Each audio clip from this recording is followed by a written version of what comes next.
And realignments are expected to be made in the proposed 2014 national budget to provide for much-needed calamity funds for the reconstruction and rehabilitation efforts in disaster areas. Let's have the full report from Freddie Abando. 14.6 billion pesos approved by the House to augment the Calamity Fund is part of the government's initial response for relief and recovery efforts for areas devastated by Typhoon Yolanda and other natural calamities. Speaker Feliciano Belmonte the House and Senate panels in the bicameral conference committee will discuss the initial cost of almost 40 billion pesos. This means there will be realignments in the proposed 2014 national budget of 2.268 trillion pesos. The Department of Public Works, which is tasked to undertake the building of shelters, the repair and rehabilitation of damaged infrastructure, is expected to get the lion's share of the funds to finance the reconstruction.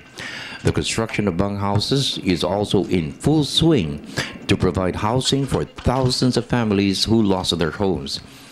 Because of the devastating impact of Yolanda in coconut-producing areas of the Visayas and the damage of crops, particularly rice and corn, estimates pegged at almost 7 billion pesos, the Department of Agriculture will also be funded to ensure the recovery of farmers. We are really trying to create a fund that will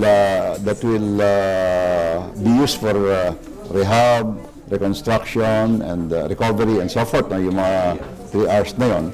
And we have to get that fund from various sources within the budget.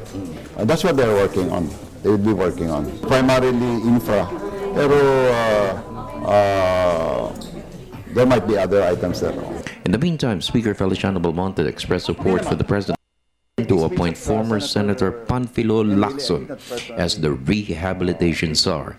Belmonte is confident Lacson can deliver his promise of finishing his mandate and mission by 2016. I think Lacson can handle the job. I don't think there's any question about his ability to handle the job actually.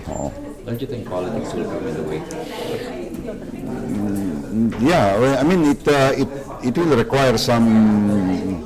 It's not like a commander giving orders to his troops. This is a case where mayors and governors and so forth are people with their own authority contained in the LGU, and you have to work with them. You have to work with them. For the People's Television Network, this is Freddie Abando reporting.